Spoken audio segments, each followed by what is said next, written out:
Hello, and welcome to the South Coast Artists Index, where artists, performers, and writers, as well as curators, directors, and supporters, anyone with ties to the creative community, drops by to introduce themselves to you. We'll talk about their beginnings, their vision, their passion, and so much more. The South Coast Artist Index podcast is brought to you in part by Heavenly Spirits, who invites you to celebrate the art of life and creative communities everywhere. Learn more at heavenlyspirits.com. Hi, this is Ron Fortier with another episode on the South Coast Artists Index. And I'm wondering, it's got to be close to 300 times that I've said this. I'm going to have our guests introduce themselves as I always do and have them spell their names for you. All right. How you doing, everyone? My name is James Bourne, and my stage name is Jimi Blacksheep, Jimi Blacksheep. I'm an entertainer, performer, guitarist, producer, and right now I'm a local musician in New Bedford. Now, so I'm intrigued by both names. I'm intrigued by Jimi Blacksheep, and I'm sure you get a couple of head pops when you say that, right? Could you tell us about that? My nickname is Jimi, and I spell it Jimi in remembrance of Jimi Hendrix. And the Black Sheep came from all my life. I was the third baby until my little brother was born, and so I always felt like a black sheep. My grandparents one set of grandparents took to my older brother, and the other grandparents took to my sister, and then it kind of left me out there a little bit. So, and my mom, she noticed as a small child that it had a little bit of effect on me. So, every chance she got, she would take me by myself on a little small shopping spree to cheer me up. Yeah. And so as I got older and got into music or whatever, and I was thinking of a stage name, I've had a few, but I settled on Black Sheep because it made sense with my life story and everything. Well, it's better than a red-headed bastard. Right. Yeah. We all have those feelings of not belonging, which is kind of weird, and none of it really is based on reality. Well, in most cases, I would say, in some cases, because you don't know other people's stories. But there is this intuitive kind of thing that could be part of it. I mean, the discovery is like ADHD. You've got that rejection,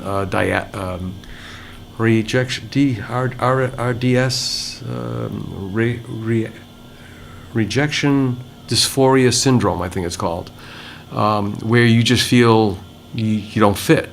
Yeah. And my oldest brother and my older sister, there was just three of us for a while, for like at least 10 years before my little brother came along. But for those 10 years, I experienced that separation a little bit, like I said, because between the grandparents. And then the other thing is, I'm the darkest one in the family.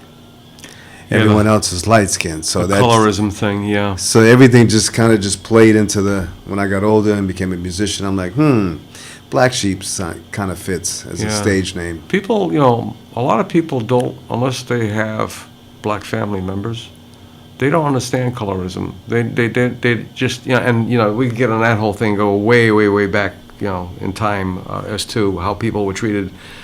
And read Toni Morrison, you'll find out, Yeah. But now, how about the youngest child? Now, they feel like they were an oops baby, which is another thing of baggage to carry. No, really? No, not at all. They were like a new beginning, huh? Yes, definitely. That would be my little brother, Stephen. His last name's Johnson, and love him to death. It's like, when he was born, it was like you said, a new breath of fresh air. And I don't know, I took to him very, very closely. I used to always stay home instead of going out and play with my friends. I used to always stay home and volunteer to babysit him and play with him and everything. And that's my little brother. Wow. Now I'm going to jump off Jimi Blacksheep and go to James Bourne. Now Bourne's you've got a bridge named after you. Yeah. So where does the Bourne come from? The Bourne would be on my father's side, obviously, yeah. So, yeah, my mother was married for a short period. His name is Joseph Bourne. And, yeah, that's where the Bourne comes from. Yeah, we were based out of Cambridge, Massachusetts. Beautiful, beautiful town. Yeah. Quite. Yeah, quite. I have an aunt that lived up there. She refused to give my uncle a divorce, being very Catholic. Kind of terrorized them and then she moved out to California. But she just held them like hostage for all those years. Kind of funny talking about families. So, your music genre would be primarily. I want to say, well, I'm a rock and roll fan, but I do R&B, rock and roll, a little bit of hip hop, a little bit of jazz. That's pretty much it for me. No blues coming in there? Oh yeah, definitely some blues. Definitely blues. Yeah. Yeah, because I mean, you got you paid your dues, right? Yes, so to definitely. speak. Yeah. So, have you hung around this area and you know, what's the timeline as far as locations are concerned? Well, I'm from Boston, and during the pandemic, things were getting a little tight out there. So I was actually staying with a few family members at the time. So it was, you know, because of COVID and everything, it just seemed like a good time to try to find my own little place. So when I went searching, I realized in Boston that the prices had went up like ridiculously. So I started going further out, and the only place I could find that I could actually afford on my own was way out here in New Bedford. And I remembered New Bedford from years ago because I used to come out here with a band that I was in 25 years ago and perform out here and then go back to Boston at night. What was their name?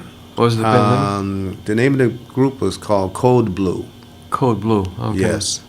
And so I found myself back in New Bedford in a place that I can afford. And it's been about, I'm going to say 4 years now. And I still go to Boston as much as possible, a couple times during the week to perform. I'm a street performer as well as a... That's where I met you, on the street. Yeah. Yeah. And now you were hired by Allison Wells for the April AHA. Yes. Okay. How do you know Allison? Good question. I just met her during the event, but a friend of mine, Tony, she set me up with Allison and that whole organization. And not Tony Delgado yes. Green. Yes. I guess who's coming in at 3 o'clock. Yeah. 3 o'clock tomorrow. Small world right? today. Yeah, at 3 o'clock today, yeah. So I'll Tony be small world. Yes, Tony's been helping me with a few gigs and helping me do a little bit of advertisement out here in the New Bedford area. And great lady. So what do you think of the South Coast? I mean, the music scene here is... it's different than Boston, for sure. How so? Well, Boston's probably a little bit more busier. Out here, I notice, you know, the groups, bands, and performers, they're a little cliquey, you know. I don't know how to explain it. They kind of stick together to a certain extent, but at the end of the day, they're their own entities as well. And like I said, I've been doing a few things out here for a couple of years now, and you know, I noticed a few musicians have followed me on Facebook or Instagram and stuff like that, but they don't never like my post. I think they're just following me to keep an eye on the new guy. That's I don't know. I'm just guessing. No, it's funny because I mean I'm a painter by profession. You know, now finally in life, and and in doing this podcast, you know, and co-founding the Artist Index Incorporated, we're a nonprofit now. I see this community with painters, for example. There's like this old joke that when we have an opening, you know, if it wasn't for other painters, there'd be nobody at the opening. Maybe it'd be 3 old, you know, the people that, I just interested in art, and everybody else is another painter. So it's supporting itself. And then from my point of view, as a painter, seeing the musicians, I mean, they're roadies for each other. They'll borrow and set up equipment. They'll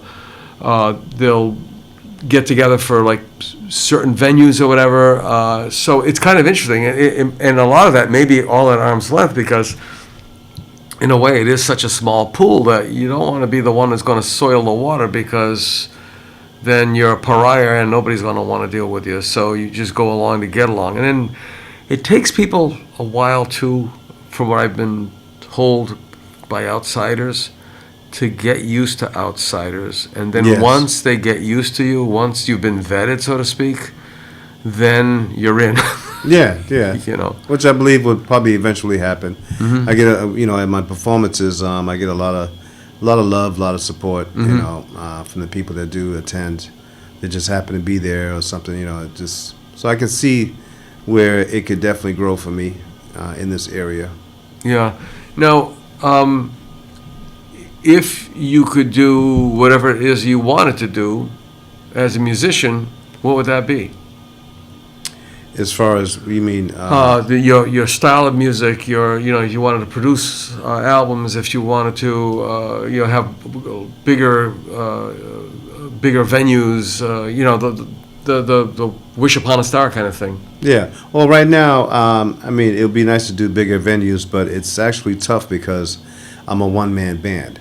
So the bigger venues are actually looking for bands, 5-piece, 6-piece bands, whatever, to fill up the room with, the drums and all the stuff going on, and I perform to tracks. So that just kind of limits me to the smaller venues, smaller gigs, which I don't mind. It's fine. My main thing with doing music has always been to eventually, hopefully one day, release an original song or something like that, because I never was big on, top 40 bands and stuff like that. They're great, great entertainment, but I'm a creator, so it would please me to hear myself on the radio one day, or to sell some records, sell some songs. So. Yeah. So you've written your own Yes. music, your own. Yes. Okay. I have a small studio at home that I dibble and dabble with. I've been doing for years, and I'm only doing some cover songs right now just to be relevant in the live music scene. Because you just can't come out of nowhere and just be playing all your own songs. Right. If you want to capture the attention of the audience. So I throw a little bit more than half of top 40 songs in there. But you're definitely going to get some of my originals if you come to my performance. Right. That's just who I am. That's what I'm, searching for and longing for, and that's what I feel is more important than me doing top 40. Yeah, once upon a time, way back when, there was only 1 or 2 studios here in town. Now there seems, because the technology's changed. I remember when I was in high school and college, I was a roadie for my friend's band and such, and it'd be like, wow, so-and-so's old man's got a reel-to-reel. Yeah. That was like huge technology back then. Right. And so it was very, very, very different. The wah-wahs was like the hottest innovation ever for guitars back then. And Oh, yeah. I still use mine every single show. yeah. But now you could pretty much, we have several studios in town here. And, it's funny because I did approach one of the studios for something, and they were like, who are you? What do you want? It's like, jeez. Wow. We're just trying to find out, just find a place to cut some tracks or something like that for a client or something. So the recording people seem so totally different from the artists themselves for some reason. I don't know why. Yeah. This town has produced, in the last century, Tavares, which was huge. And then, we go all the way back to folk music with Paul Clayton. And, it's funny because I'm trying to think, jazz is huge. We have Dave Reese who does our jazz series here. which is a real interesting podcast series because he's not a musician himself, but he's a walking, talking encyclopedia. He's like 84, 85 years old. Wow. And he's a walking, talking encyclopedia of jazz in this area because being in the Cape Verdean community, a lot of these jazz musicians that were running this circuit would come into town. And, people think, oh, it's up north. The music in this town, the music bloodline is incredible because, and I'd love someday to do a Berkeley connection, because either you were a teacher at Berkeley, or you were a student at Berkeley, or you were a student and a teacher at Berkeley. Right. There's this incredible connection between Berkeley, and of course there's jazz. And as Dave Reese would say, and I'm plugging your show, Dave, they were artists who came into New Bedford and brought their style of jazz from away, or they were New Bedford artists who went out into the world and brought New Bedford jazz, which I heard from people and from Dave himself saying that jazz, modern jazz, is what it is because of New Bedford's jazz musicians. Ah. So in between, I really don't know. So now you got my brain gears going because I'm wondering how many other artists. Well, there's Wilhelm Scream. That's another one that made it internationally. And I don't want to ponder about this all day and have things pop up in my head, but that's about it. And this town has an incredible arts and culture heritage that is astounding. The woman who choreographed the choreographer for Gene Kelly was from New Bedford. And there's like tons of those kinds of stories, Nice. So when you're up there as a solo musician, obviously you have nobody behind you. It's me, myself, and I kind of thing. Yes. Reading the crowd is a really big skill, right? Well, to a certain extent, I have a set playlist, so I just try to just do what I do and hope and pray the crowd joins along with my format. You know what I mean? I notice some musicians will do that. They'll try to read the crowd and like, oh, let me take a second and figure out which the next song should be, or I don't do that. My song lists are already set. Mm-hmm. I'm, inviting people to come into the Jimi Blacksheep world as if you were listening to an album or something like that. You don't get a chance to pick what song. You just gotta just listen to it. Right. So that's how I do it. And so far it's been pretty good. Do you ever get those? We've seen these in situation comedies and funny movies where there's always that person that goes up to the DJ or whatever, or the musician and asks them to play something that's totally out of their genre. Right. It's like, what? Yeah. Ave Maria, we're a punk band. Right. What? Yeah, that happens, and I just tell them, I'm sorry, I have a playlist. Yeah. And it's already programmed, Yeah. I wish I could accommodate you, but unfortunately I can't this evening. Could you share your playlist with us, just so people know where you're coming from? It varies. Like I said, there's a good portion of it that's original music. Mm-hmm. And then I'll do the traditional Tennessee whiskey, and and then I may go from that to some R&B style music. Now, when you say R&B, we're talking today's R&B or yesterday's R&B? Yesterday's. Yesterday's. Yeah. Some of the older stuff from the 80s and some stuff from the early 90s. Yeah, my wife is from Detroit, so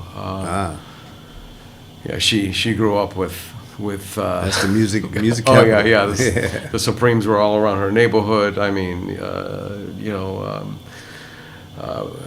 Barry Gordy's daughter went to school with her, and it's just like you're listening to her, and she's not one of these people who's very very exposes a lot about her, but it's just it was just like a matter of fact. Right. And that brings me to the thing too. Is like he didn't have to go looking for these people. They were like in his backyard. They're like something growing in his backyard, and he just had the. And I always wonder about that.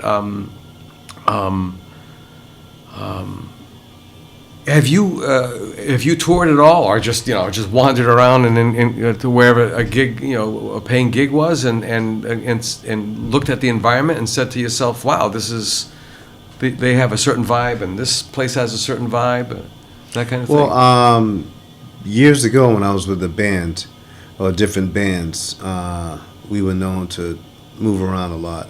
But in the last 4 years or so, I've been just a solo performer, and I've been a street performer, and now I'm out here in New Bedford. I'm starting to get gigs out here again on my own. So, Yeah. not a lot of experience with, not a lot of recent experience with Right.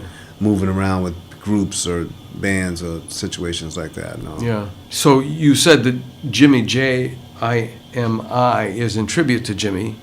Yes. And this sounds like a stupid name drop, but I actually I saw Jimmy's dad's house in Detroit because my friend nice. Henry took me there, gave me the whole tour. But is it he in any of your sets that you play? Actually, no. That's interesting. Just been an inspiration. A lot of my style was based on Jimi Hendrix and especially Prince. I went to a Prince concert when I was back in the 9th grade, 10th grade maybe, and that was it for me. By the time I got home from that drive from the concert, by the time I reached my house, I was convinced on what it is I wanted to do with the rest of my life. Really? And as a matter of fact, I don't recommend this to anybody, but I actually came home and asked my mom, could I drop out of high school because I know what I want to do now. And she actually allowed me to do my thing, and I've been a musician ever since. Wow. It's funny because, Jimmy, I remember the first time I actually saw him, it was on the Monterey Music Festival film that they had. Is that where the Criterion was a state theater back then. And that's where he lit up the guitar, the whole thing. I mean, the showmanship on the stage and, lighting up a guitar, yeah, that's like make your eyes pop out. But there was just something about that sound that I'm not a musicologist, but my ear does retain, my brain does retain certain things. This man came out of nowhere. I mean, I cannot name anybody else that played like him, plus the fact he played upside down and backwards, so to speak. Left-handed, right, well, it's right-handed, I guess. Yeah, he was right. Yeah, right-handed, yeah. But you're still talking about Jimmy. Oh, Jimi Hendrix. Oh, yes, definitely. Yeah. Actually, I think it was left-handed. Yeah. You're right. Yeah. Well, your pick hand would be left-handed. Okay, right. Yeah. So it does get confusing, right? And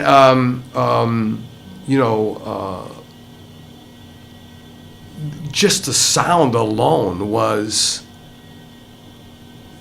no pun intended, it was unheard of. Unheard of.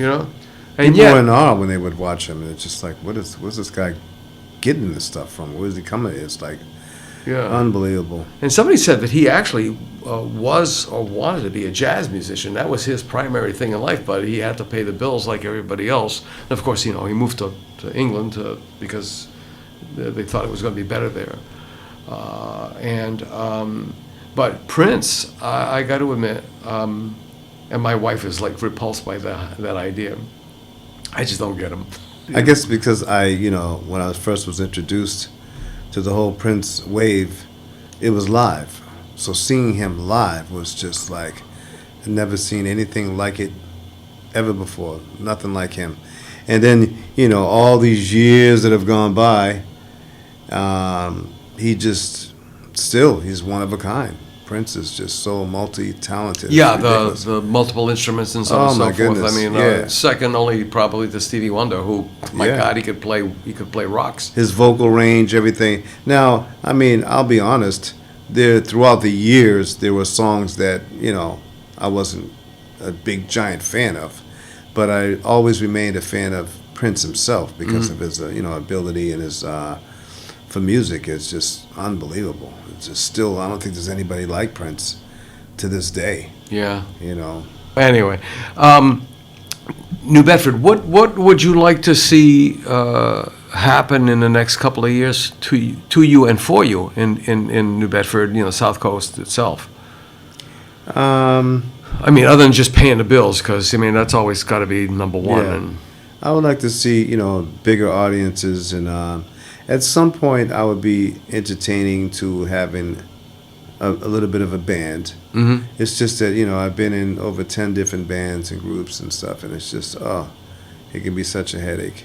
Well, why, what's with the dynamic? Is it because you got creative people who all have their own thing? Sometimes it's that, and then sometimes you have musicians that are just musicians that are willing to go with the flow of things. Mm-hmm. But in most cases, there's always something or someone that has a different idea than what you have of what this group should be like and what we should be doing, and eventually that becomes a headache, and eventually it turns into a breakup. So I think the best time I've had is just being a solo artist, solo performance. Mm-hmm. But I do miss, the conglomeration of different people and interacting and being in a group and exchanging a little bit of ideas and everything.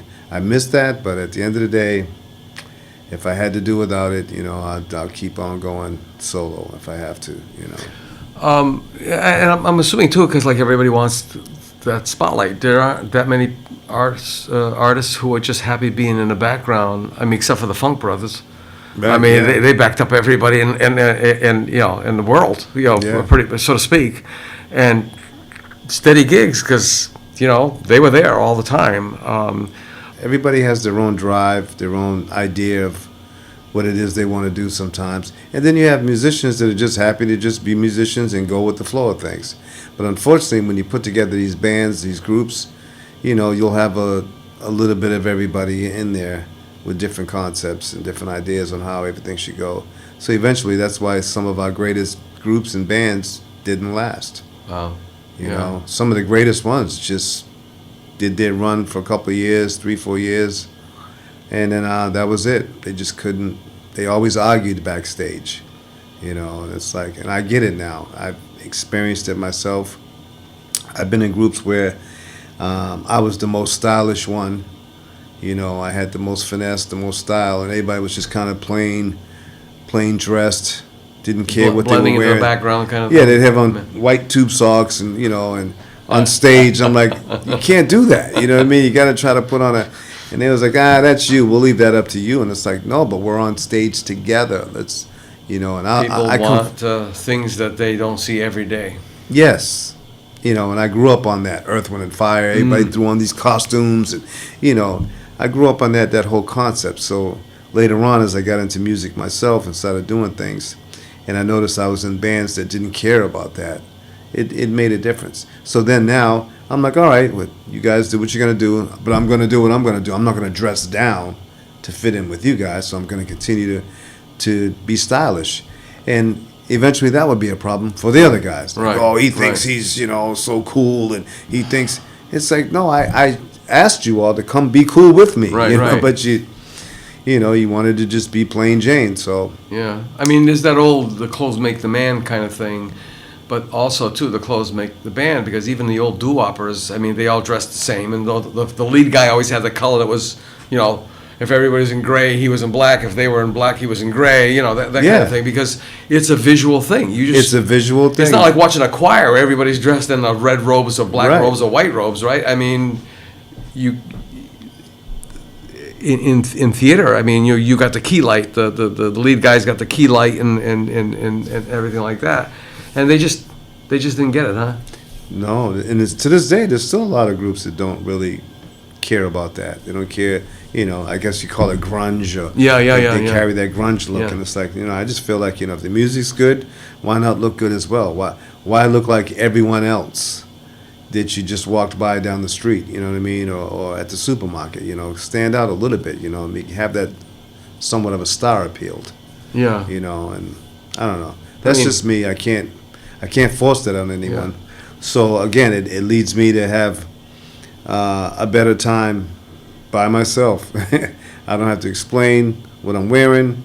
I don't have to argue with nobody about anything. It's just, like I said, sometimes it gets a little lonely on stage because I've saw what it's like to be in bands and groups, and it can be fun, you know. But at the end of the day, the headaches are bigger than the fun. So that's why I'm where I'm at now, just doing a solo thing. Have you ever played behind a chain link fence? I mean, where the place was so dangerous that they had to put a chain link fence up there so the bottles wouldn't hit you. I had a friend of mine who actually did that. He's like, I can't, you know, I didn't book it. It was booked. I walked in and was like, oh God, what's the chain link fence for? Oh, so the bottles don't hit you. Oh gosh.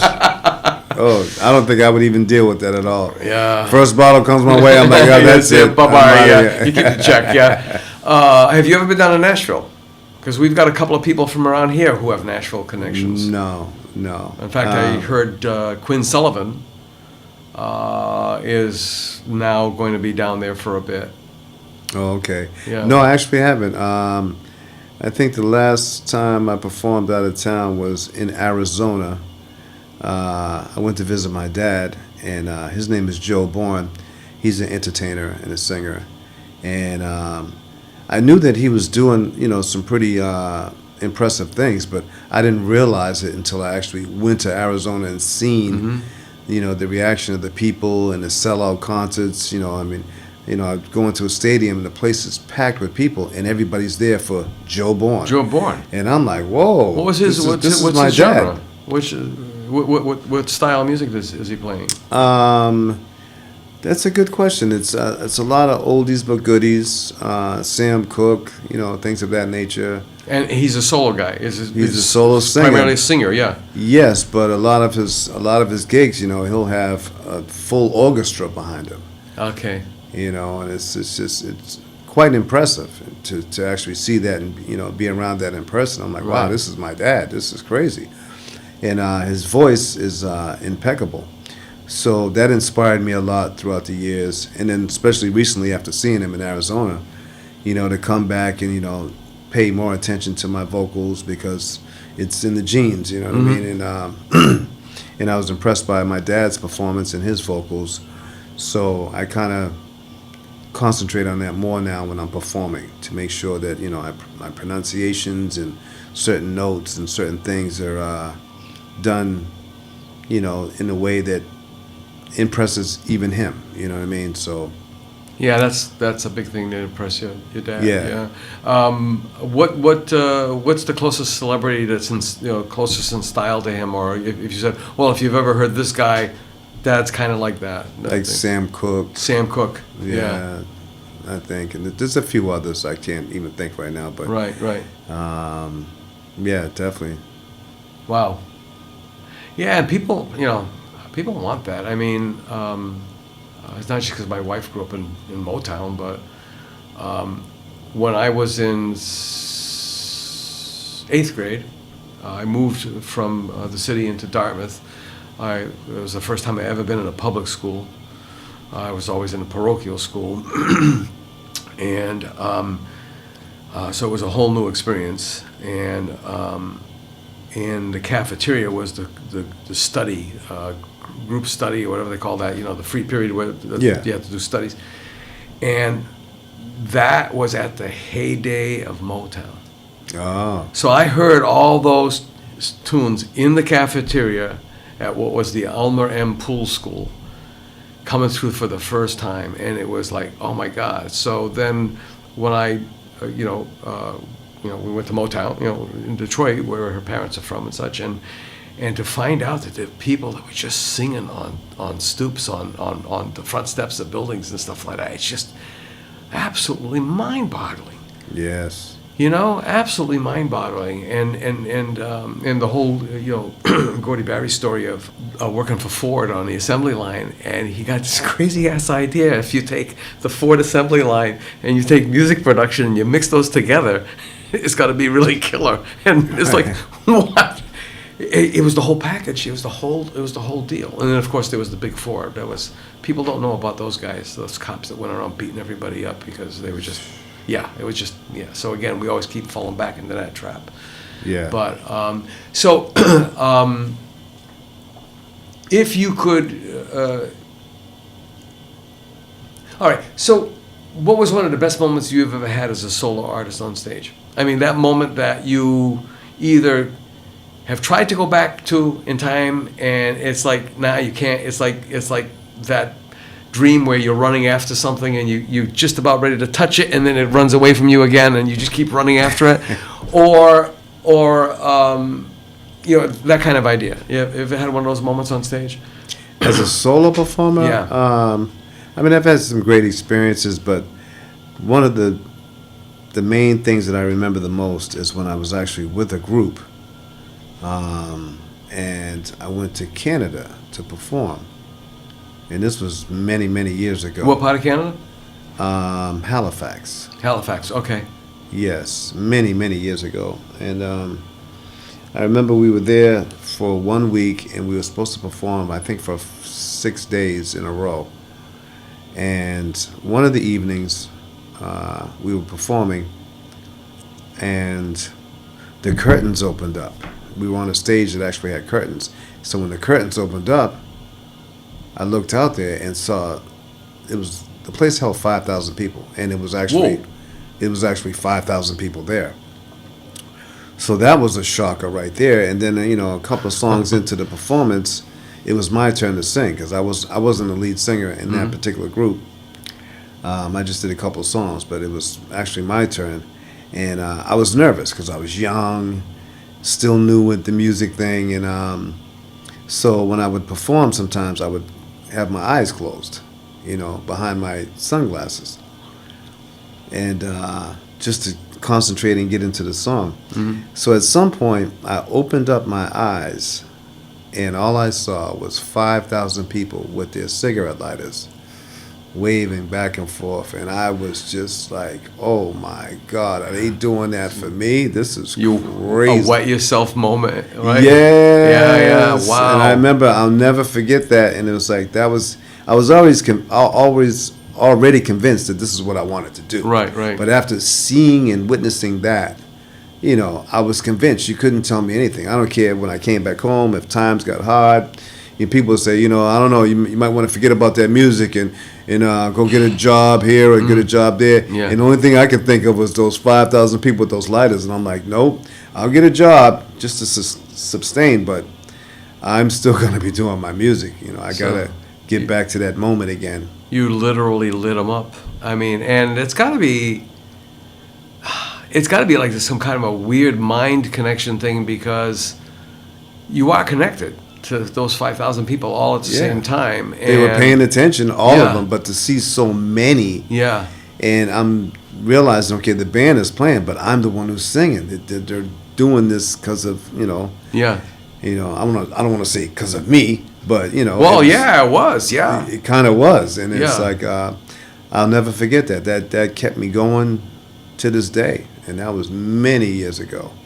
Yeah. And, I've had girlfriends and situations where people are like, oh my God, if you don't stop doing this music, I'm not going to be with you anymore. And I'm like, well, bye. Oh yeah, it is a rough. It's tough, yeah. It's a rough there's thing. not always money involved and different things and Right. blah, blah, blah. It's like, hey, we got to eat. We got to pay the bills. We got to. Right. And I'm like, you know what?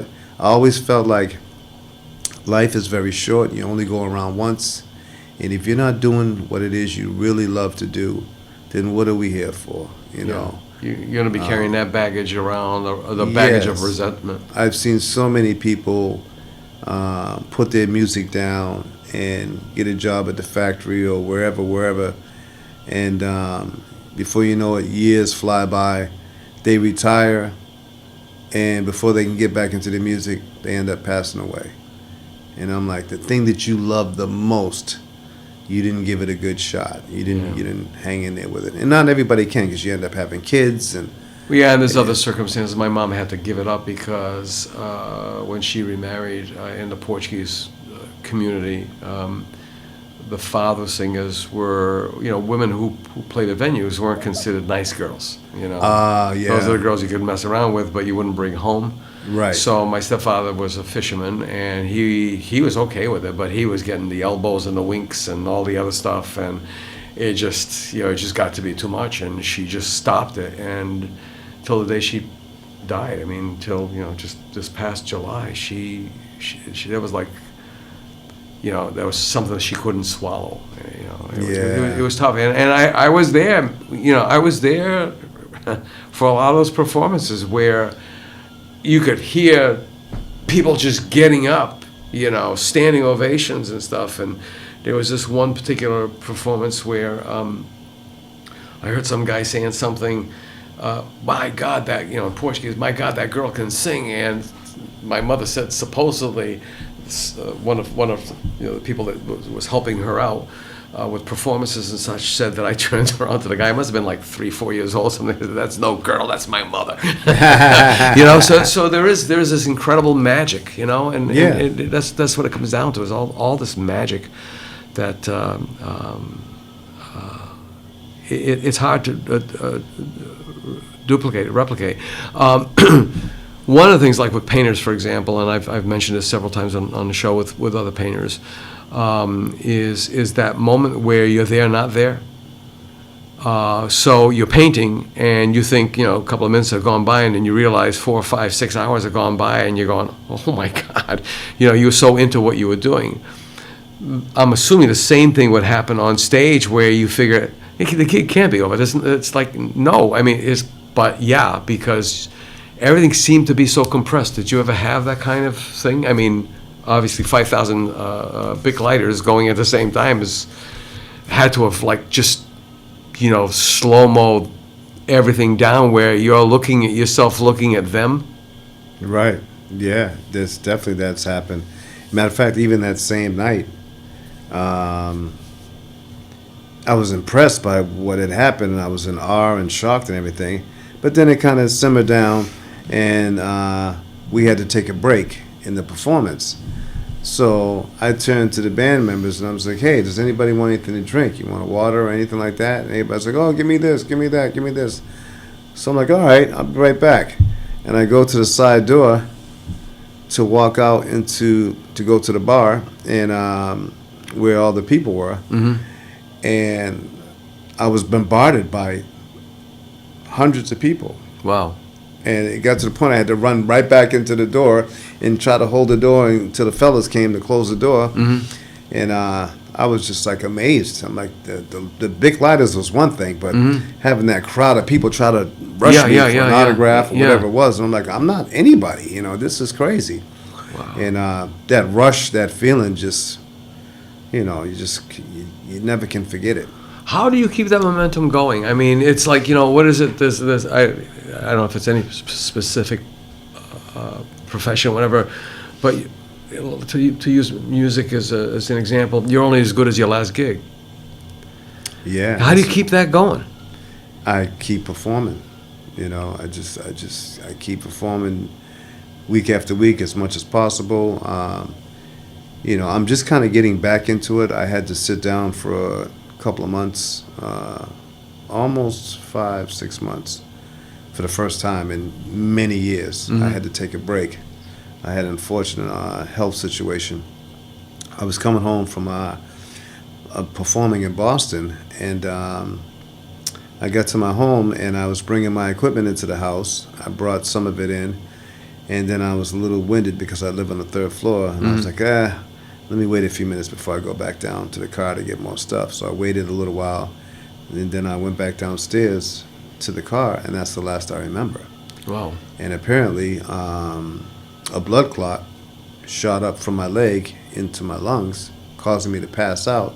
When I passed out, I fainted, and I must have fell completely straight back, hit my head, the back of my head on the sidewalk, busted open my head, causing a brain bleed, which then caused a stroke. Oh, my God, like a domino thing. I had what they call a bilateral PE, one in each lung.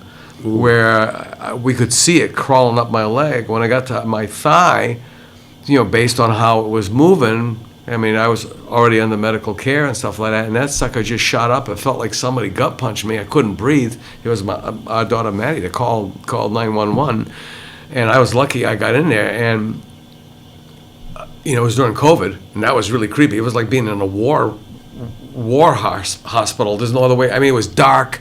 They had every double occupancy room was only one person per room. Right. They had the other beds pushed up against the windows. It was like really, really bizarre. But that, holy moly. Yeah. And then they told me, I was like in a whole nother place in space. And I was told, you don't know how close you came to checking out. I was like, really? But my gosh, I mean, that was like, what, a trifecta? Yeah, and then they said the night that they brought me into the hospital, I almost died twice. I didn't come to for almost a month. Wow. So when I started to, regain my consciousness, I was like, what am I doing here? What happened? What's going on? Yeah. And I didn't realize so much time had went by where I was actually in the hospital. So I ended up being in the hospital for almost 2 months. Did they put the filter in your neck? Yes. Yeah. Yeah. So putting it in is nothing. Taking it out is something else. Yeah, and it's still to this day it's affected my vocals a little bit. Really. So in between songs, I have to clear my throat. Yeah. But I was eager to get back into the music force, and I thank God that I was able to. Right. And because it was only just so many months ago. Totally out of the blue. I mean, other than that, you're a pretty fit guy for your age. Yes, and like that. No, going to the gym and everything. Yeah. I probably wasn't eating as healthy as I should have been because I was performing in Boston a lot. Mm-hmm. Right before I get on the highway to come back to New Bedford, I'd stop at Wendy's or something. Canes. Yeah, get some burgers and some fries. And Yeah. So I ended up probably doing that a little bit too much. Yeah. I really can't say exactly why, I had the blood clot situation or even the stroke. Yeah. Me, I'm just the opposite. I'm not a health nut, but I mean, I stay away from that stuff. And they said this was during COVID, so they said there was a whole bunch of people that didn't fit the profile. Then they have no idea what the heck, where it came from. Yeah. So it just Well, jumped up. it's so funny because it's funny you mention that is because I don't know.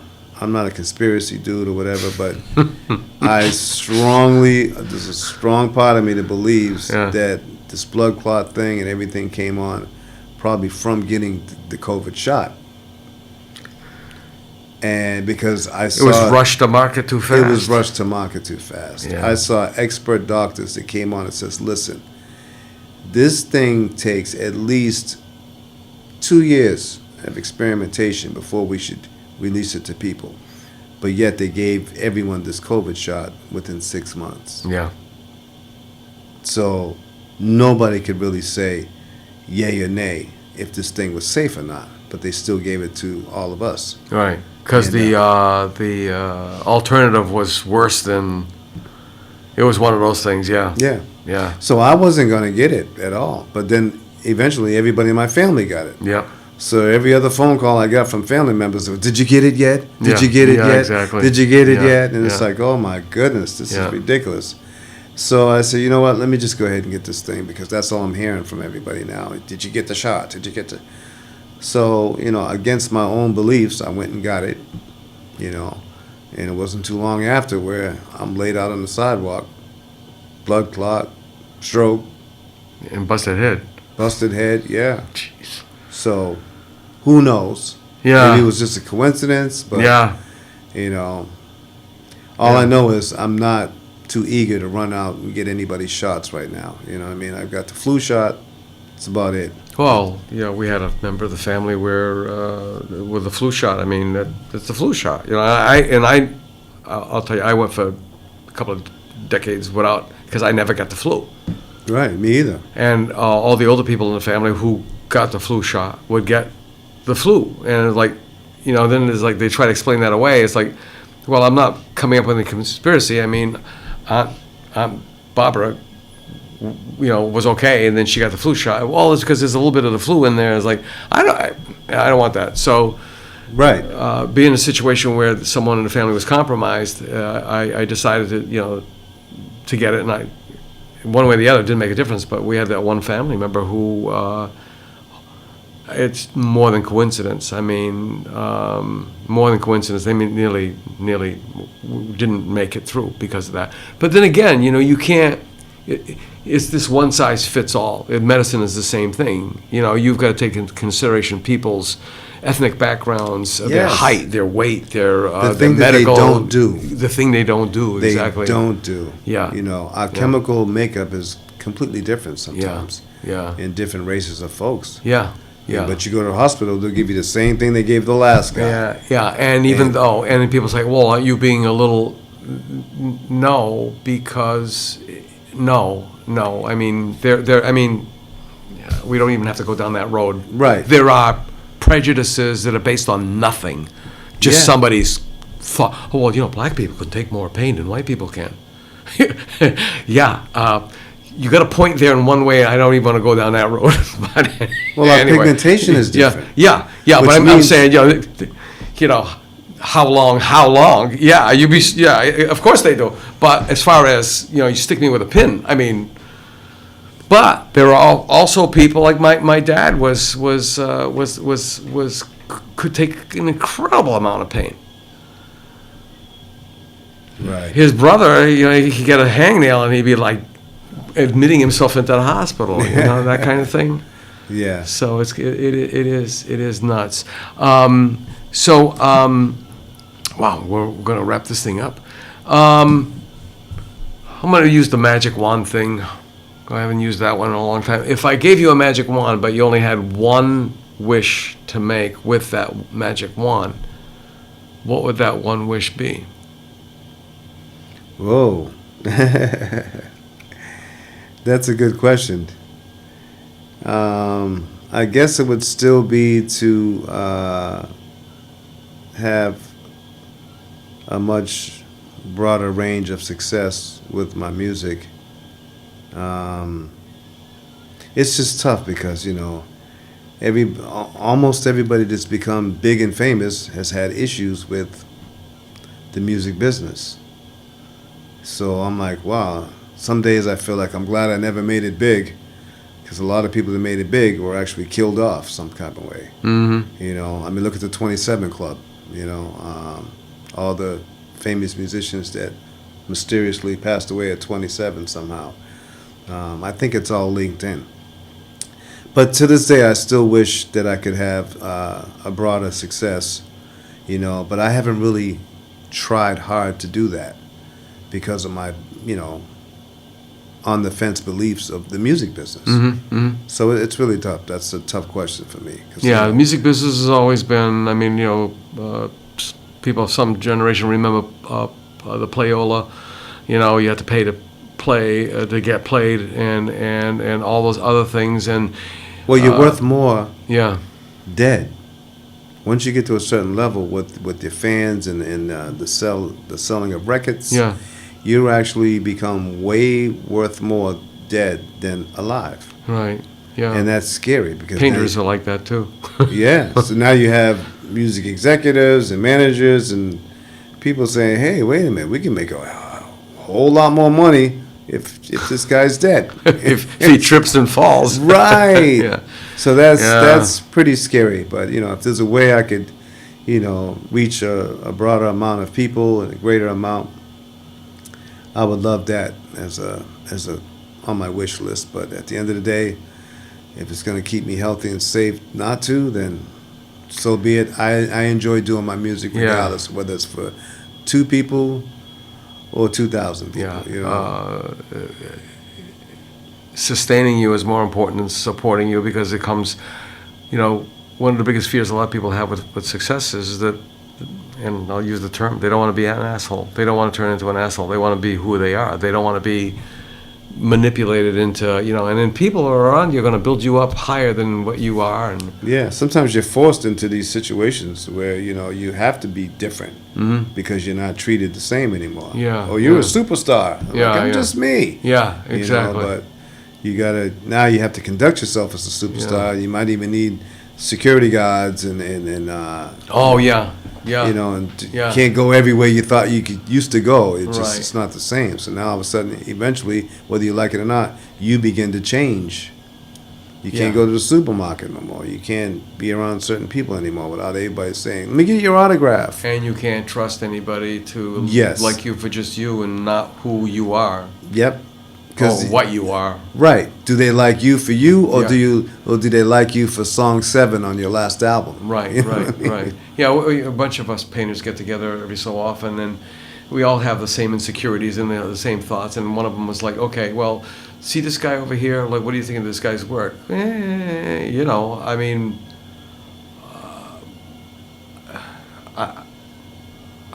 it doesn't move me. It doesn't do anything. Well, this guy's selling his work for this much money. It's like, wow, damn, how the hell does he do that? And it's like, we saw a lot of people that we thought were middling or fair or whatever, and they're making, and it's like, well, maybe it's their personalities. I have no idea. It's just a weird thing in the business where there's those undiscovered people. It's not like they're trying to hide from anybody.